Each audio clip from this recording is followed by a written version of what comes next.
Мына ушундай кадырман теле көрүүчү жарнамалык тыныгуудан соң биз болсо көрсөтүүбүздү андан ары карай улантабыз. Бүгүн азыр ден соолук туурасында сүйлөшөбүз, кесиптешим. Азыркы учурда оорулардын ичинен зоб дагы актуалдуу десем болот да. Көпчүлүгү сырткы зоббу, ички зоббу айырмалай албай айтор бул жаатта мындай суроолор абдан көп да. Ошон үчүн атайын конок чакырдык. Тагыраак айтканда, биз калкан бези туурасында көп биле бербейбиз. Анан зоб десе эле тиги кээ бир учурда кооптонуп коркобуз, кайсыл учурда операция жасатыш керек, кантип дарыланыш керек, же болбосо кантип мына ушул ооруну алдын алсак болот. Мына ушул суроолорго жооп алуу үчүн атайын бир мыкты адисти конокко чакырдык. Тагыраак айтканда, хирург Калыс Муратов бүгүн бизде конокто. Саламатсызбы? Саламатсызбы? Кош келиптирсиз. Рахмат. Ыраазычылык билдиребиз. Чакырганыңарга да терең ыраазычылык билдирем. Күтүлбөгөн жерден эле СМС келип. Биз сөзсүз түрдө ар бир оору боюнча сүйлөшүүнүн алдында мыкты адистерди издөөгө аракет жасайбыз. Анан сизди дагы жөн жерден чакырган жокпуз. Эми эң алгачкы эле сурообуз ушул калкан бези деп эле угабыз, бирок көбүнчө биз түшүнө бербейбиз көрүүчүлөр. Ушул суроого алгач жооп берип кетесизби? Калкан без болсо мойнунун астында жайгашкан орган. Гормон чыгаруучу орган. Тироксин деген гормон чыгарат. Мындай жалпак тил менен түшүндүргөндө биз тамактанабыз, тамак ашказанга түшүп, дальше процесс переваривания болуп туруп, тамак сиңет да. Сиңгенден кийин болсо ал күч кубатка айланат. Күч кубатка айлангандан кийин ошол күч кубатты бөлүштүрүп берүүчү гормон ошол калкан безден чыгат да. Калкан без булчуңга мынча, нервный системага мынча, жүрөккө мынча деп ошо энергия деп коет го, күч кубат. Ошону таратып берет да. Негизи көпчүлүк учурда эле биз бейтаптар көңүл бурбайт болуш керек, калкан безине. Көбүнчөсү көңүл бурбайт, анткени мисалы бир жериң оорубаса сен аны ойлонбойт деле экенсиң да. Ойлонбой эле жүрө бересиң, ушундай туура эле болуш керек. Оорутпаган жерди көңүл буруп деле эмеси жок. Кандай десем, мааниси деле жок. Анан бирок канча убакытта эме кылып туруш керек, аны текшерип туруш керек же? Азыр көбүнчө убакытта баягы случайная находка деп коет. Күтүлбөгөн жерден жөн эле калкан безиңизди да тартып койбойлу УЗИге. Же болбосо кош бойлуу болуп калганда биротоло калкан безди деле текшерип койбойлу, гормондорун карап койбойлу дегенде ошондо кандайдыр бир патология тапса болот да. Негизги болсо прям протокол жок. Мынча убакытта көрүнүп туруш керек деп, бирок биздин сунуштаган убактысы бул 6 айда же болбосо 1 жылда бир хотя бы плановый чекап деп коет. Өтүп туруш керек. УЗИден, ультрадоуштук изилдөөдөн жана гормондорду бир сыйра карап коюш бул парыз деп койсо болот да. Көпчүлүк учурда ошону ультразвуковой деп атпайсызбы? Ошондон мындай туура эмес чыгып калган учурлар болобу? Же ошого эле ишенсе болобу? Калкан без болсо мойнунун астында жайгашканга байланыштуу. Бул кожага да жакын, териге да жакын болот. Ошондуктан ультрадоуштук изилдөөдө муну так көрсө болот да. Анан эң негизгиси эле баягы узловой зоб деп атпайбы азыр? Узел деген эмне, түйүн деп койсо болот да кыргызчачы. Түйүн деген бул ультрадоуштук изилдөөдө сонун көрүнөт да. Канча түргө бөлүнөт бул? Калкан бездин оорулары абдан көп. Ошол токтоло кетсеңиз. Абдан көп. Биринчисинен баягы бул физиологический нарушение десе болот. Түйүн пайда болушу бул өзүнүн физиологиясынан чыгып кетүү. Нормада болсо калкан бездин эти бир өңчөй, бир калыпта болгон, мындай былпылдак жакшы болот да. Анан болсо мойнунун астында томпок шишик пайда болгондо ультрадоуштук изилдөөдө ошол жерде түйүн пайда болгонун аныктаса болот. Андан сырткары болсо функциональный нарушение деп койсо болот. Функциясы бузулат да. Аткаруучу кызматы бузулат. Бул гормонду болсо ашыкча чыгарып баштаганы бар. Анан наоборот төмөндөп баштаганы бар. Экөө тең, эки башкача билинет да.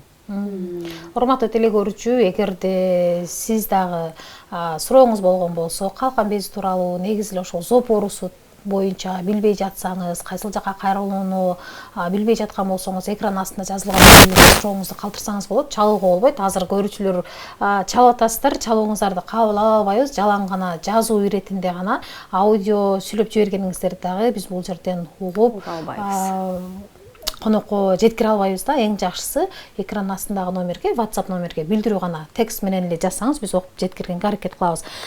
Менде мындай суроо да. Сиз айтып калдыңыз го, кош бойлуу учурунда УЗИге тартылат деп.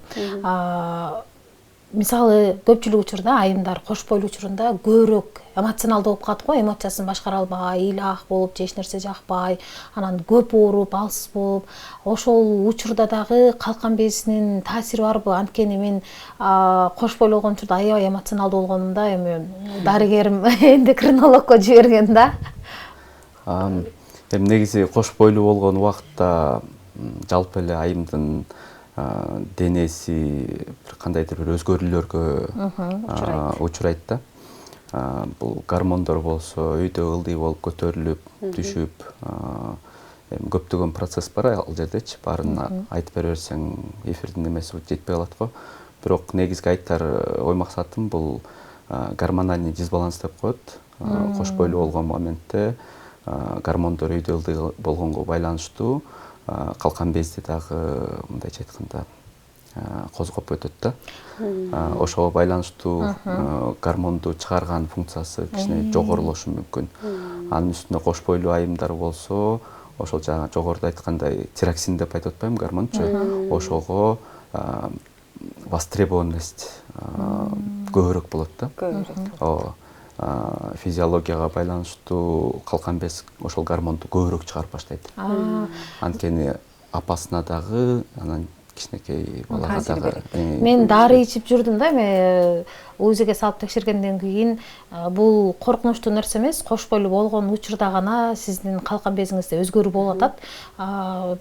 Төрөттөн кийин бул нерсе калыбына келет, бирок азыр сиз дары ичип турушуңуз керек. Төрөгөнчө деп ай сайын барып УЗИге түшүп, ай сайын ошол УЗИнин эмесине карап эле дарыны көбөйтүп, азайтып берип турганда, демек кош бойлуу учурунда баягы өзгөрүшү мүмкүн экен, калкан безинин иштөөсү. Бирок кайра ордуна келиши мүмкүн. Кээде болсо ошо кош бойлуу болуп төрөгөндөн деле калып калышы да мүмкүн. Жолдору көп. Андан ары кандай уланып кететчи. Анан эми ушул зопту дарылабаса, кооптуулугу, коркунучу кандай, эмне үчүн дарылашыбыз керек убагында? Эми зоб деп жалпы эле айтып коет атпайбызбы? Мисалы деген диффузно-токсический зоб деген бар. Баягы гормондор ашыкча чыгып, тиреотоксикоз деген абалга келтиргенчи. Аны болсо дарылабаса көптөгөн көйгөйлөрдү алып келет. Бул жүрөктүн иштегенине таасир этет. Баягы нервно-психический состояние ошону бузат. Көздү болсо тостойтуп алдыга чыгарат. Калкан бездин көлөмү чоңоюп, кекиртекти кысып, дем алганга ыңгайсыздык жаратат.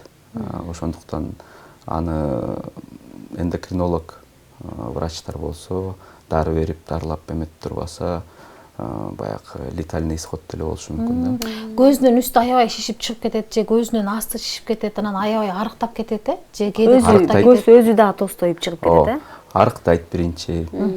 Анткени баягы метаболизмди башкарат деп айтып атпаймынбы, энергияны башкарат депчи. Ал гормон көп болгон себептен метаболизм ускоряться этип, анан баягы жеген тамагың деле бүт баары тең эле мындай себепсиз күйүп баштайт да. Ошондуктан болсо салмактагы запаста турган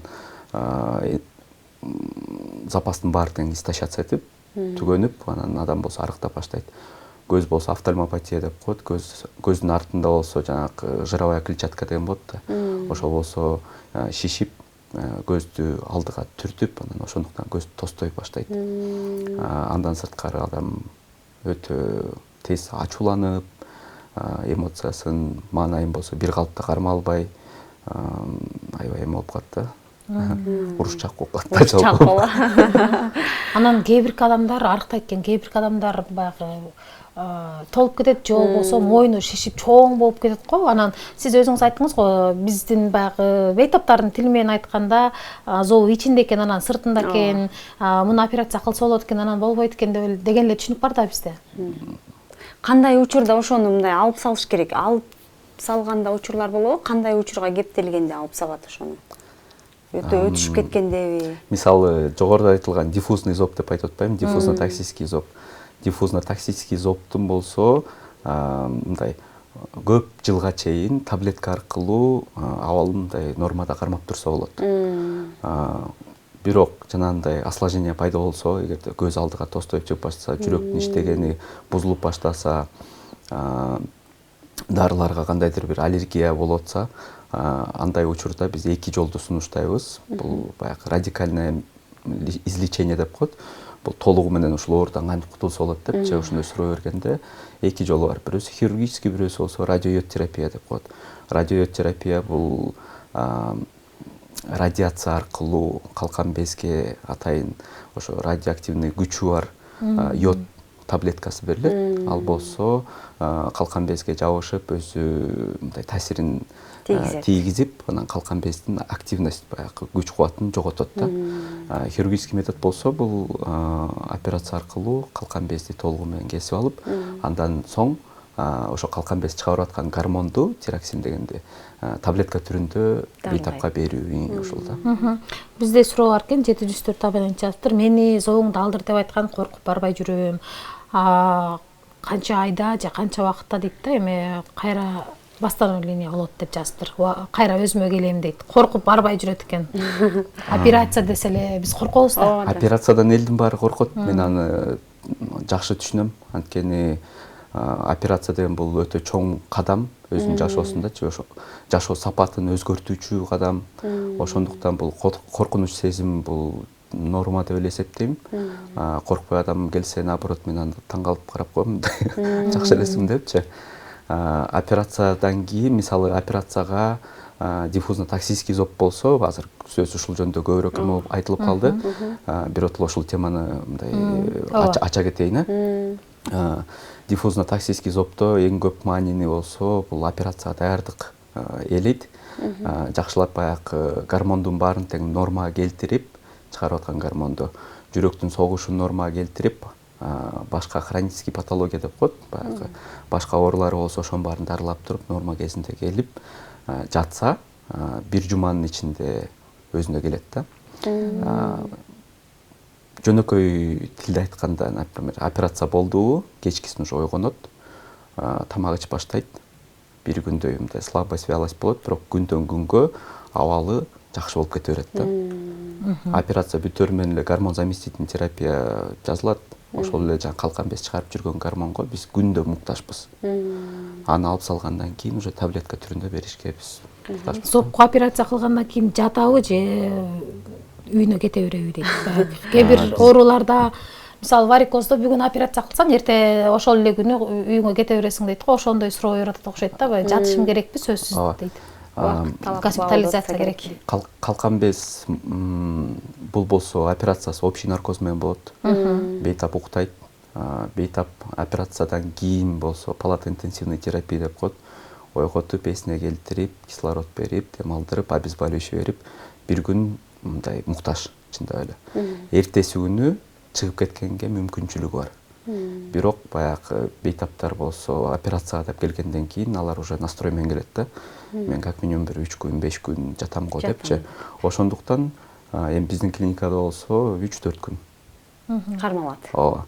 Анан бейтаптын көңүлүнө карайбыз. Мен жакшы сезип атам, өзүм кете берсем болобу десе уруксат бере беребиз. Анткени бул мойнунун астында болгондуктан мындай нагрузка аз эле келет да.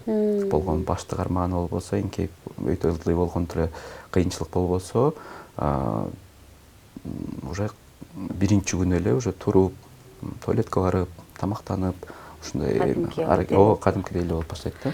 Менин суроомда, мен мындай мурда байкалчу эмес, азыр мындай водолазка кийгенде кызат. Мойнумда мындай кичине кызып ыңгайсыздык жаратат да. Анан жана УЗИге барып түшсөм, таза экен, эч нерсе жок дейт. Анан ошондо гормонго тапшырышым керекпи? Бул дагы бейтаптардан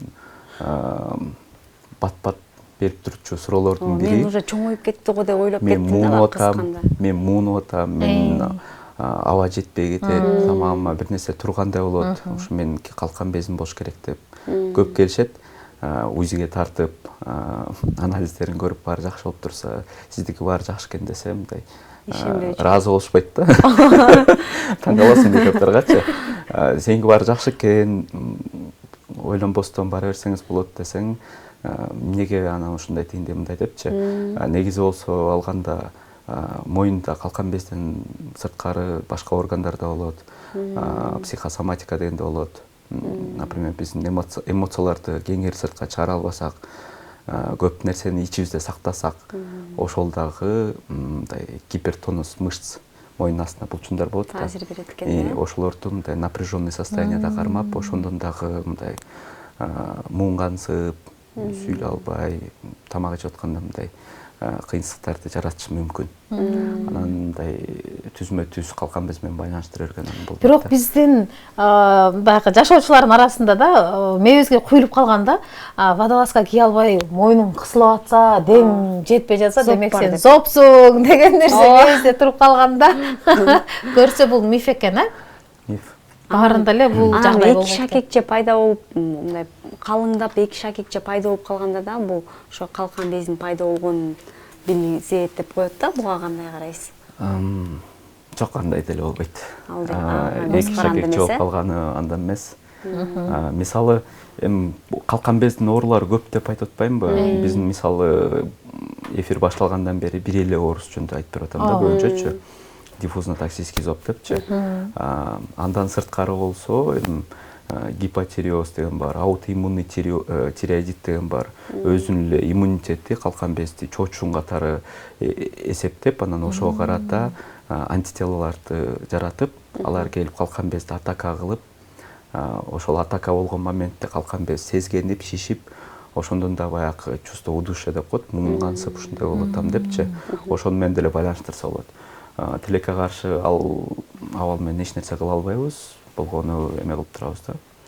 Функциясын карап элечи. Профилактика кылып кайсыл витаминдерди сунуштайсыз ичип турсак? Эң негизги профилактикасы бул Кыргызстан болсо, жеке эле Кыргызстан эмес, жалпы Центральная Азия, бул эндемическая зона деп коет. Биздин топуракта йод жетишсиз. Ошол себептен в целях основной профилактики биз тамакка кошуп аткан тузду йодтош керек деген сунуш киргизилген биздин агайыбыз менен Исакон Шаханбаев мененчи. Ошондон бери мындайча айтканда профилактиканын зарылчылыгы жок.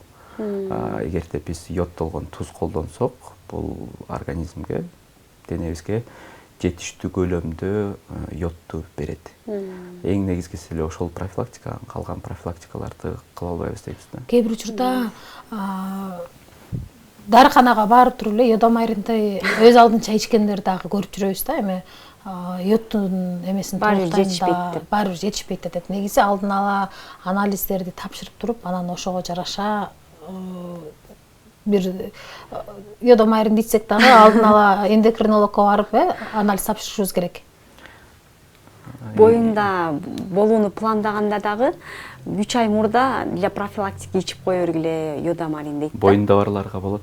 Боло электе деле пландаганда.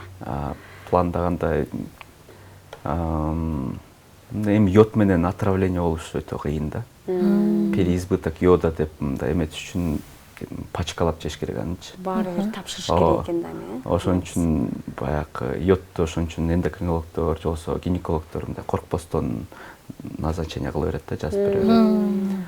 Аны менен чындап ошол себептен бир кандайдыр бир терс таасир болгон аракет кылыш керек, катуу аракет кылыш керек.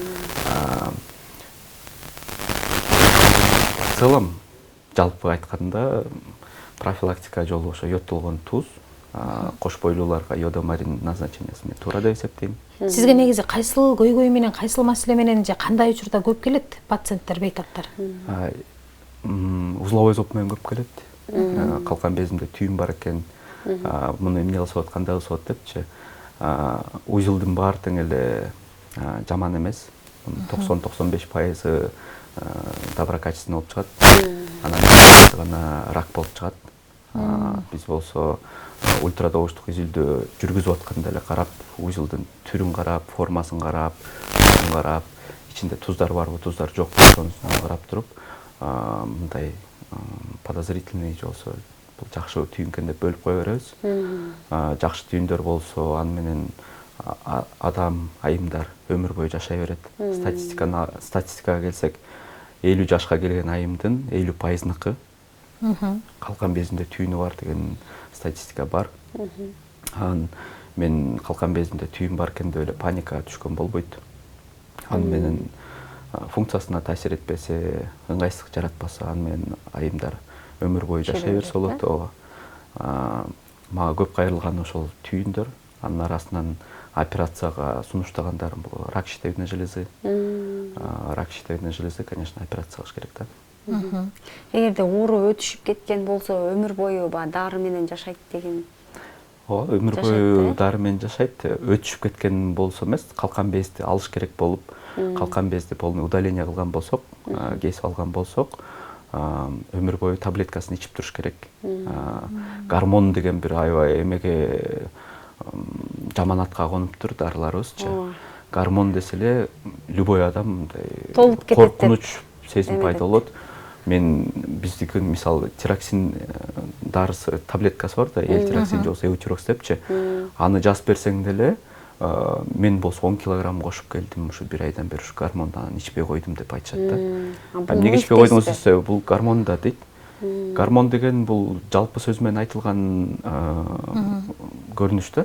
Анткени мисалы тамак аш десең, куурдак деле тамак аш, торт деле тамак аш да баары тең эле тамак ашка кирет. Бирок аларды айырмалаганды билиш керек да. Биздин гормон, мисалы жазып атканча, элтироксин деген гормон, ал наоборот метаболизмди, обмен веществ, баягы жеген тамактарды сиңирүүчү, анан мындай күч кубатты бөлүштүрүүчү гормон да. Ал пайдасынан башка зыян жок. Ал эң таза, эң эме болгондо бул калкан бездин функциясын аткарып турат экен да, алып салган үчүн. Искусственно адам өзү эрки менен таблетканы ичип турса, калкан бездин жоктугу мындай билинбейт да. Потому что самая основная функциясы бул продукция тироксин деген гормондуку да. Аны таблетка түрүндө күндө адат катары ичиш керек. Анда бир айткан сөзүм бар. Эмнеге таблетка ичпей койдуңуз, эмнеге гормонду ичпей койдуңуз десе, такыр көйнө албай койдум дейт да. Же болсо бул гормон да бул дары ичкенде өзүмдү эме мындай майып сезем депчи. Бул гормонду биз болсо өзүбүздү жакшы сезиш үчүн ичебиз да. Мисалы, эртең менен туруп алып туруп элечи, көздү ачып туруп эле биз кетпейбиз да көчөгөчү. Биз жуунабыз, тишти жуйбуз, өзүбүздү мындай келбетибизди келтиребиз, чынбы? Өзүбүздү жакшы сезиш үчүн, мисалы, сиз менен мындай сүйлөшүп атканда мен өзүмдү комфортный абалда өзүмдү алып жүрүш үчүнчү. Дал ошондой эле таблетканы ичкен, бул ошол өзүңдү комфортный сезиш үчүн таблетка ичиш керек да. Ошону айтып көп күч коротом да. Кандай учурда жана вес кошот, чын эле вес кошкон учурларды? Салмакты кайсыл учурда? Вес кошкон гормондор бул башка гормондор да. Мисалычы, ал вес кошуучу как побочный эффект болуп калат. Анын пайдасы ушунчалык көп, даже ошондой кичинекей вес кошот деген зыянына карабастан назначение болгонго, аргасыз болгондочу, зарыл болгондо. Токтотпой эле уланта береби? Вес кошсо деле. Вес кошко учурда токтотуш керекпи? Жок, эме тироксин ичкенде, левотироксиндичи, элтироксин же болсо эутироксту вес кошулбайт.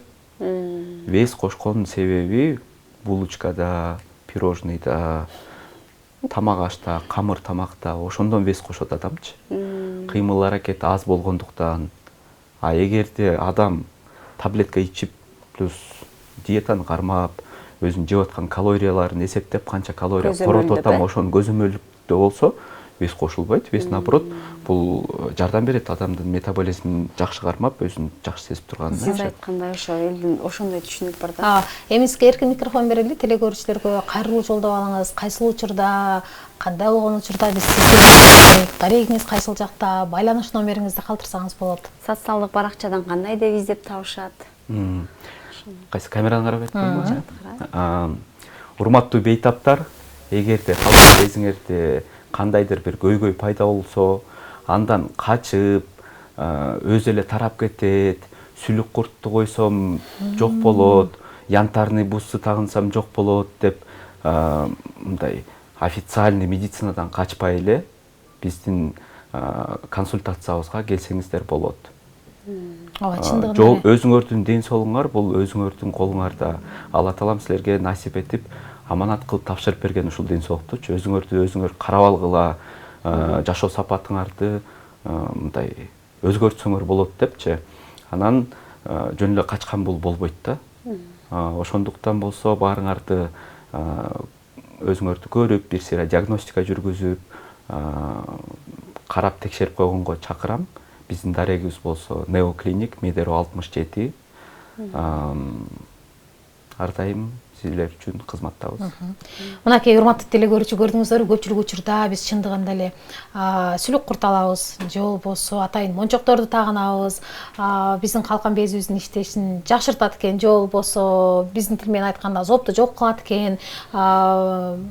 Баягы зоп болгон учурда көпчүлүк учурда жүрөктүн иштешин начарлайт экен, жүрөгүң кысылат экен, сыгылат экен, анан дем алууңду жакшыртат деп эле кесиптешим мына ушундай жолдорго көбүнчө барат. Мифтерге ишенет экенбиз да, мындайча айтканда. Ооба. Эгерде сиз дагы мына ушундай калкан безиңизде көйгөй болуп жаткан болсо, анан кайсыл жактардан бир угуп калган болсоңуз да, сүлүк курт коюу боюнча дарыланып жакшы болсо болот деп турса, демек сиз бул жолдон качыңыз дагы сөзсүз түрдө дарыгердин көзөмөлүндө дарыгерге барып анализдерди тапшырып текшерилүүнү биз сизге сунуштайбыз. Бүгүн бизде конокто хирург дарыгери Калыс Муратов зоп боюнча, калкан бези боюнча бүгүн кенен маалымат берди. Эгерде дагы сурооңуз болгон болсо, биз жетишпей калган болсок, анда экран астындагы жазылган номерлерге калтыра бериңиздер. Биз болсо дарыгердин өзүнүн номерин сиздерге жиберүүгө аракет жасайбыз. Бир дагы телекөрүүчүбүз оорубасын, ден соолукта болсун. Биз болсо көрсөтүүбүз. Саламатта туруңуздар.